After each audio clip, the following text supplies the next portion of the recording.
Thank you and welcome V.S. Kundu, who is the Additional Chief Secretary and Financial Commissioner, Department of Revenue and Disaster Management, Government of Haryana. It's an honor to have you with us. And I thank our esteemed delegates who are here to listen to this whole interaction of the day. We are grateful for government people and the industry people who all have gathered here, and we are deliberating about the role of ICT in governance.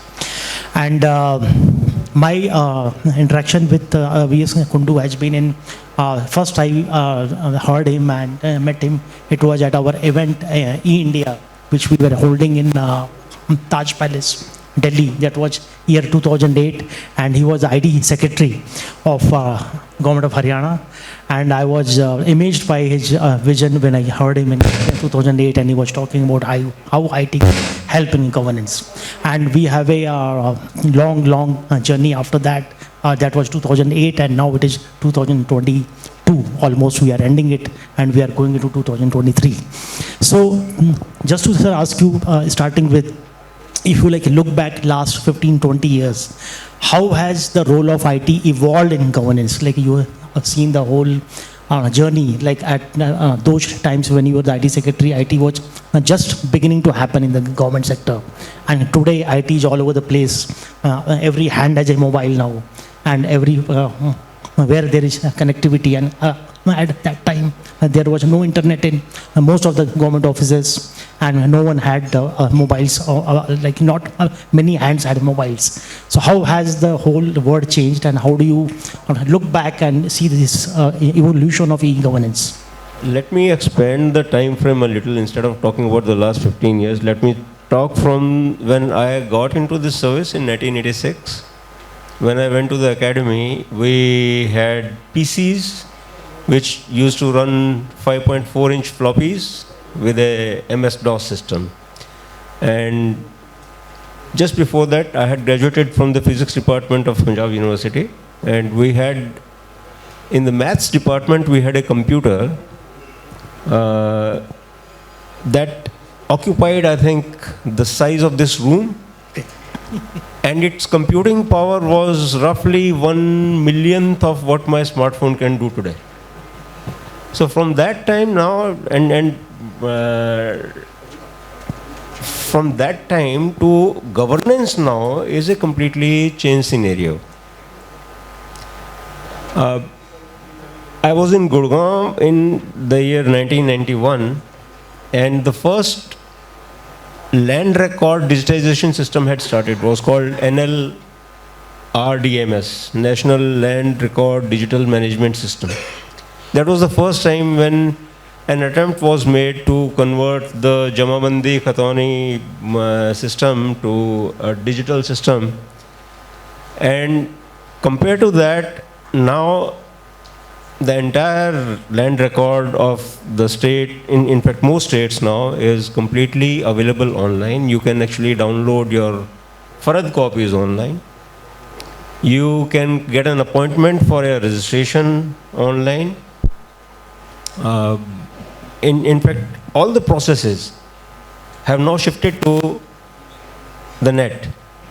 And it's a fairly happy situation now, because unlike the late 90s or the early 2000s, when the government was always at a kind of a crossroads whether to go the digital way or not to go the digital way, now the government is very clear that there is no other way but to go the digital way. Now the choices are, or the decisions are, what technology is to be used. There is ample spectrum of technologies and tools available for any given task. So what Ajoy was saying, that the government will never be very innovative in use of its technology in the governance. The government is, by essence, it's like a white elephant. It's like an elephant, It takes time to move. When it gets moving, it builds a momentum, and then it continues to move in that direction. So it's not a very agile thing. Governance is not a very agile thing. It takes time to transition.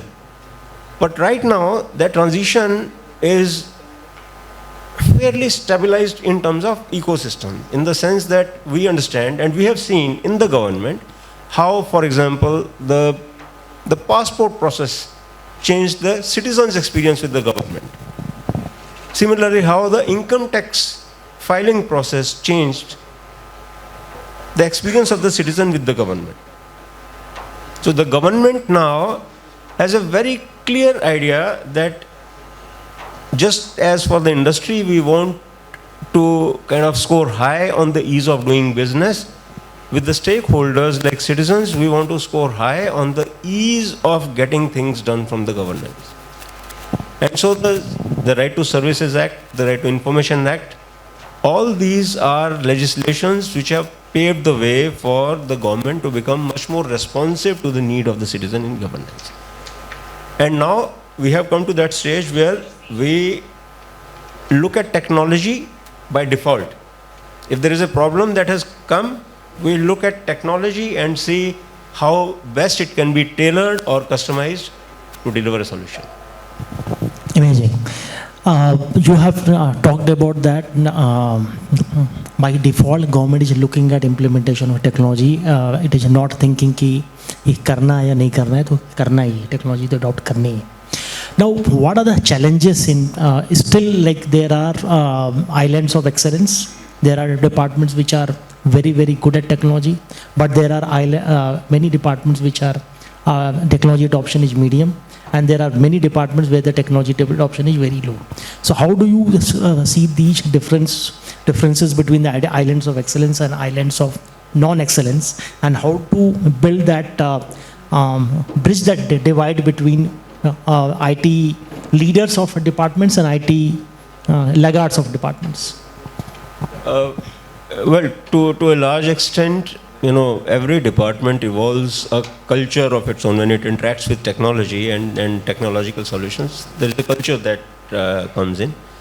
How the change is going to be managed, how the transition takes place, it depends on the leaders of that department at any given point of time. And there are cases where the departments have actually kind of leaped into use of technology, and there are the same departments in some other areas sometimes cannot really adopt technologies, and for both reasons.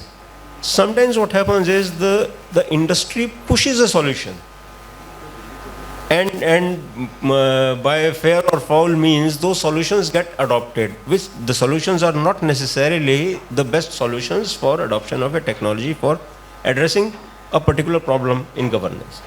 Now, when that kind of a thing happens, it actually it has a cascading effect. It has a dominoes effect, because with those kind of experiences, then adoption of a tool, a particular tool, can sometimes become prohibitive. We get into a mode where we think that all right, this technology is available, but does not seem to be really the right kind of tool for the problem that I have at hand, and yet the industry is pushing it, the politicians are pushing it, or some interested parties are pushing it, and the adoption happens, and then we land into a lot of problems which we are not really willing to solve, because to begin with we were not really comfortable with that technology coming in. This has become a kind of a standard thing. So now, because a lot of industry people are also sitting here, it is good to innovate, but we must also look at the cost of that adoption of technology in the long run. The government is very different from a corporate client, for example. Even a very small initiative in the government, just because of the numbers involved, can become a huge thing. Let me give an example. Scanning of documents. It's a simple process. I have a scanner at home. Whatever my personal documents are, I can scan it. But when we want to scan, say, billions of documents of land records since 1865, which are lying in the record rooms of the state, it becomes a multi-hundred crore rupee project. And there, a solution which is available at 1 rupee or a solution which is available at 2 rupees per page, for example, would mean a difference of cost that runs into hundreds of crore rupees. Also, a lot of technologies sometimes, even though it sounds good, blockchain, for example, I just had an example. I was approached by an IT company, and they said that why don't you use blockchain technology in the adoption of your land records? So I had a couple of questions for him. I said, for a database which is majority a deep archival database, and in terms of transactions that happen out of say 100 million records, maybe 100,000 records would be involved in a transaction. Using a technology which is transaction heavy, transaction oriented like blockchain, which is also extremely energy intensive, resource intensive, for something like land records does not seem to me to be the right kind of a solution. Blockchain is a great solution for cryptocurrencies, for the digital currency that the central bank is now going to introduce, for absolutely securing transactions which are extremely high value transactions otherwise. But we must also understand that in the government, if I want to implement that system in the land records of the state, I am talking about 250 different nodes to be set up in the state, each node of equal or nearly equal capacity, and they have to be connected, they have to be run, there has to be a power backup there. So now land records even in digital shape, which are not costing me anything to maintain, I'm looking at maybe a huge amount of money just to keep the data on the digital platforms. That's not a good solution for the government. Ultimately, the government money is all public money. It is your money. It is my money. And if we pump it into the wrong kind of technology, then it is not just a good bang for the buck. You have mentioned about various technologies which might be wrong or which might be not be suitable for a specific department. Let me also talk about ask you about the impact of COVID on ICT adoption in government. Like for the first time lockdown happened, work from home happened in the government. A lot of things became completely different. And we first time perhaps saw a lot of government officials have to work remotely or interact on virtual platforms a lot more than where they were used to do earlier. So has it impacted the overall rate of adoption of technology, or we are at the same pace which we were earlier before COVID? Not at all. See, COVID, the entire experience was a game changer especially for the government. Of course, it has changed life in ways that is irreversible, and all of us experience that. It has kind of given everyone a new perspective on life, a new perspective on work from home. Also, a lot of corporates, for example, discovered that work from home is actually a more economical and efficient solution than actually forcing people to come to the offices. But that was an unprecedented situation. Humanity has not really encountered this kind of a pandemic or this kind of a disaster in the last 100 years, definitely. The last one was probably 1918 Spanish flu. We were not prepared for anything when the lockdown happened. I was at that time heading the Gurugram Metropolitan Development Authority, and that fortunately or not fortunately, was the hub essentially of the targets of all the migratory labor which wanted to go home and wanted to go to Delhi and ultimately had to come to Gurgaon and Faridabad districts and had to be stopped there. So that was a in a sense, extremely exciting time, extremely transforming time for the government also. Overnight, we had to come out with digital solutions to problems like we imposed a lockdown, but we had to allow emergency vehicles to run and people to come out for emergencies.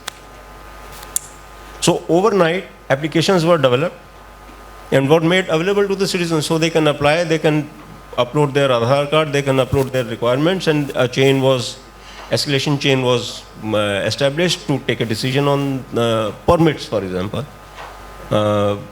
We were working with Boston Consulting and PwC to work on models on prediction of the intensity of the pandemic so that the administration is adequately prepared for what is going to happen because of the explosion that was happening in the spread of the pandemic. So in 1 month's time or 2 months' time, would we be adequately prepared for the kind of load that is going to come? So that adoption happened, and the governments generally realized that technology, especially communication and app-based solutions, can really connect them to the citizens and address the requirements of the citizens. So yes, in the last 2 years, the government has actually kind of made a paradigm shift in adoption of technology, also in looking at it and how it can interact with the citizen. We also became very comfortable with this new digital space of solutions and applications running together and working across platforms.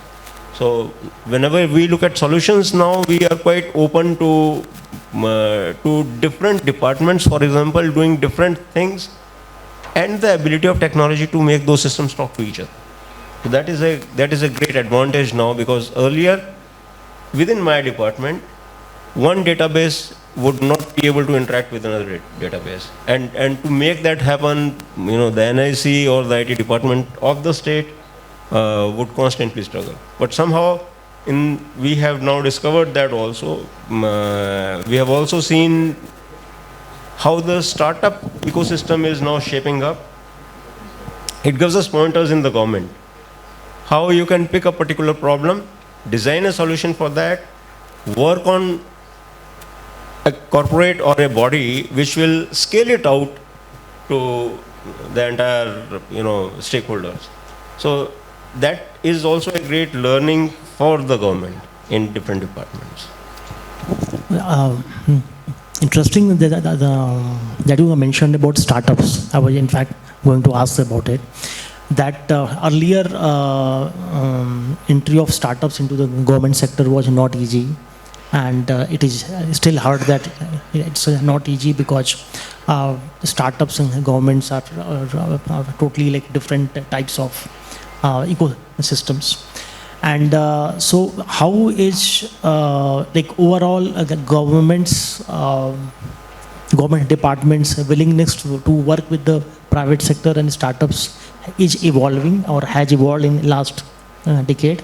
And how do you see that government departments can be more collaborative with the startup ecosystem? And because governments as you have mentioned, that government departments are large entities and they have sometimes a difficulty in moving fast or taking faster decisions because of the large ecosystem of chain of command is like there. So and there is a whole movement called Startup India, which is happening led by the Honorable Prime Minister of India. So each of the departments of the government have an opportunity to actually collaborate with the startups and look for newer solutions. So are there any mechanisms evolving for easier collaboration with the startups? Yes and no. Yes, because definitely any new technology that comes up, the government is willing to look at it and how its adoption happens. And for that, the standard process would be a POC will have to be done, that the technology actually delivers what it promises. And then we have to see how it scales out, because when we are talking about the government, the magnitude of the scale out becomes very important. The cost of the scale out also becomes important. So now I think, the government is no longer in that open bidding, lowest bidder kind of a scenario anymore. So we are quite willing to look at even proprietary solutions which are offered just by one entity, provided it does the job and it does the job at a reasonable cost. And it can scale up. The problem with many of the startups is that even though their prototype has worked, but when we are looking at the scale that the deployment in the government is going to work, they are not prepared for that. They have not actually standardized their technology to that level that it can scale out. At government departments are fairly complex administrative structures, and to negotiate that, a solution has to be fairly rigorous. It also has to be very sophisticated in that sense. So yes, the government is now much more open to startups and new ideas coming in for management of, especially for problems which have evaded solutions for quite some time now. Problems of, for example, management of garbage or management of stubble burning. So startups which are now working in the realm of reducing emissions or somehow finding alternatives to use of stubble rather than burning it, the government is very, very openly looking at it. And in fact, in Haryana and Punjab, a lot of startups have actually been, they have been working together with the government for this kind of a problem. Let me highlight another aspect which is in the news for last 1 week. The security attack on the All India Institute of AIMS hospital IT infrastructure, and there are reports that some of the people are saying, or some of the officials of the AIMS themselves are saying, that the IT systems of AIMS has not got upgraded for last 30 years now, and they are still operating on the older versions of software, and which are non-organized, non-updated, non-secure, and all that stuff. And there are if you look at all over India, there are hundreds of thousands of departments which are early adopters of IT, and they still are struggling with the IT adoption framework, IT roadmap, and there are pieces of IT adoption in each of the various departments, but non-integrated, non-secure, islands within islands are happening in some of the departments, not all, of course. So how do you and on the other side, we are in this danger of cyber security. So how do you see this challenges of moving forward and being secure? See, from the government perspective, one always understands that the lawbreakers will always be a step ahead of the lawmakers. That's a standard. We try to plug loopholes in the legal systems, and we find that those very measures which are meant to plug the loopholes are sometimes exploited by people. And it's not only the government. See, all the crypto exchanges have lost billions of dollars due to not enough security against the hackers. The hackers have broken into exchanges which deal with what is touted as the most secure technology in IT. That can happen, and that is fairly likely to happen. For the government, security is an issue. Data security is also an issue, but an equally big issue is also a transition and adaptation of technology. So once we start with a kind of a technical solution, getting into something different involves the same amount of struggle. So if a better technology is available or a better tool is available, the transition itself can actually become very intimidating. And therefore, one would, because it will also disrupt the existing processes to an extent, will bring in the stability issues for some time, and people are going to suffer, the administrators are going to suffer, the people are going to suffer. So this pain, we are kind of, we have a lot of inertia about it, for changing or updating systems from one to another. We have the same kind of inertia, for example, from except for a very few young people, changing from your old phone to a new phone, because it involves a certain amount of effort. And you have to again get comfortable with your new device. So these things happen, and some attacks will happen, sometimes engineered attacks, sometimes just random attacks which will happen. And the government will find ways to kind of combat with that situation also. But simply, saying that AIMS has not updated its system for the last 30 years, well, if you look at the patient load on that hospital, updation could disrupt the entire thing, and a few lives could be lost in the process. So a similar thing is probably happening now that the system has gone into a suspension. But you have to leave that choice to the administrators of a particular unit. Sure. And in the end, I wish to ask you that a lot of industry people are here. How, what are your expectations from the IT industry, and how do you see that IT industry can help or partner with the government in a much more efficient way, or to help create a win-win situation both for the government and the private sector? And at the end, the objective is to improving of the citizen services, which is the end objective. So how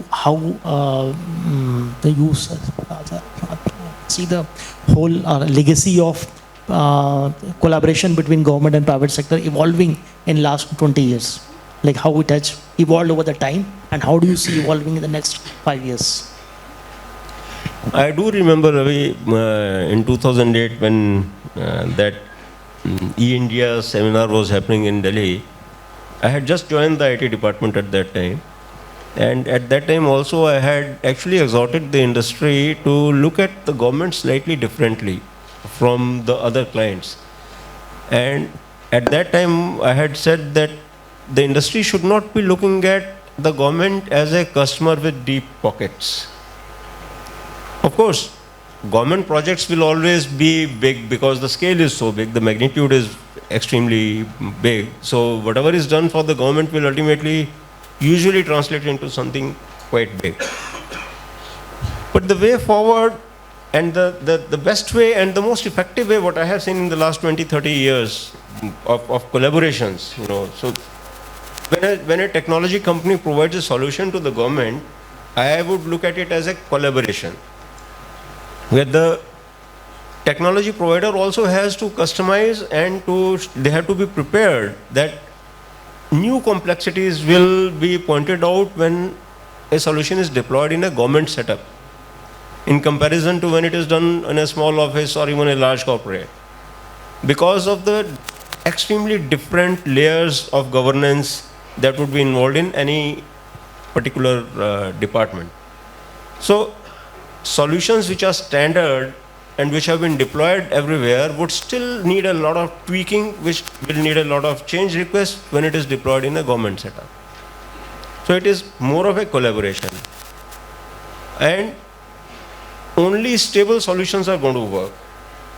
It's okay to have innovative solutions on a pilot basis or a proof of concept basis running in different places, and then you work out a process on how to scale it out if it works effectively.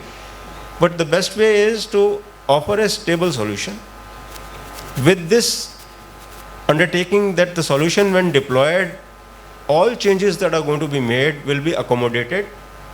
All concerns of the department will be accommodated.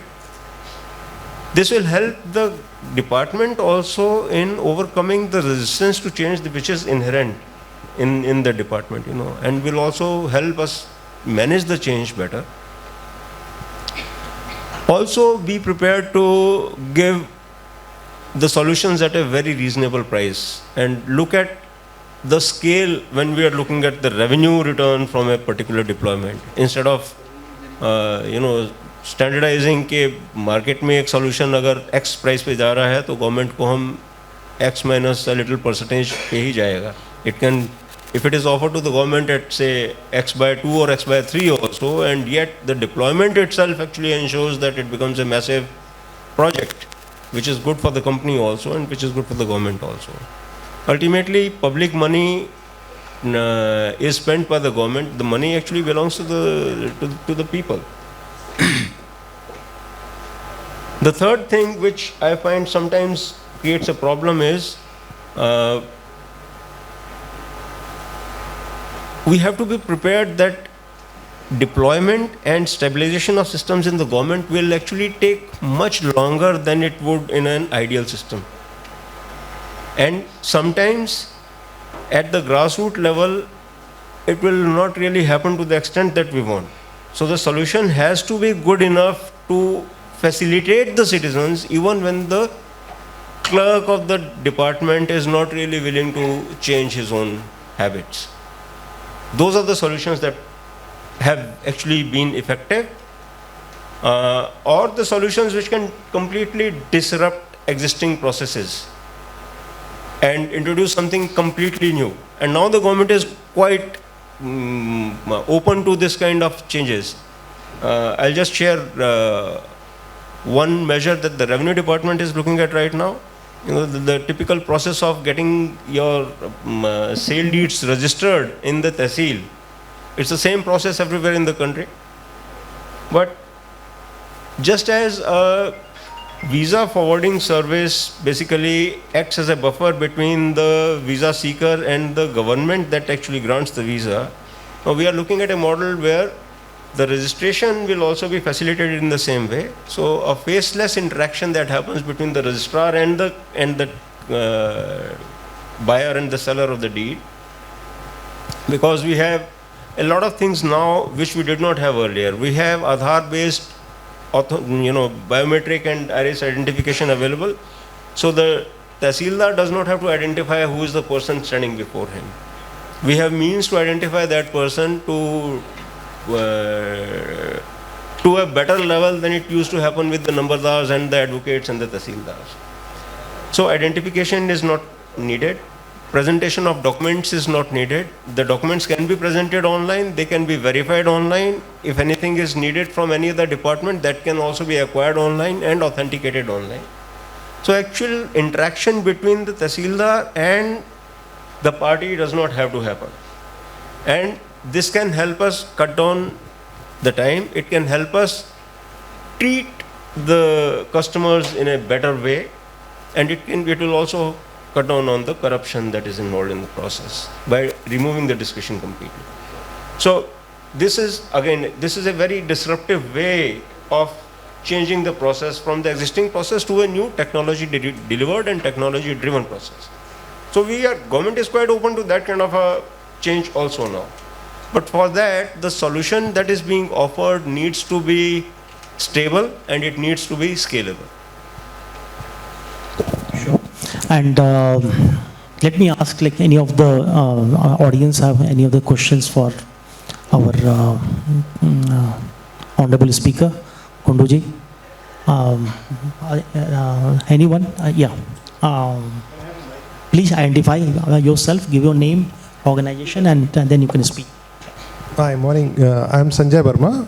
I'm Project Director in Town Country Planning Department. I am into the IT field of last 3 decades. So I have a little appreciation for sir for identifying the utility of blockchain in CBDC and other things is coming up. But I want to make you clear also, sir, that this now blockchain is not like a typical DLT. Is distributed ledger technology. So you need not to copy everything to every server. Now there is a technology which has been twinned, is called a need to know basis, right? So for a typical deed, you were just giving the example, what I can have one copy to you, one copy to the client, and one copy to the notary. Not needless to populate it to the 40 servers, maybe across the state. Right, so it can be twinned. So now the blockchain has itself customized, tailored for such kind of thing, which is required and typically in revenue. So I can come and get more on that also. Thank you. I do understand that, but again, the robustness of a blockchain system actually increases if the number of nodes is larger. So. Correct. Yeah. Yes. So that consensus mechanism also has been made simpler. Earlier it was a cryptocurrency, then it came to the token. So now it is the proof of stake, and something has changed also. So now one notary and two notary nodes can serve the purpose. So it has been changed. Thank you. Any other inputs, questions, anything, comments? Okay. Yeah. Thank you very much, And, Ravi. really enjoyed this discussion. And thank you so much for this.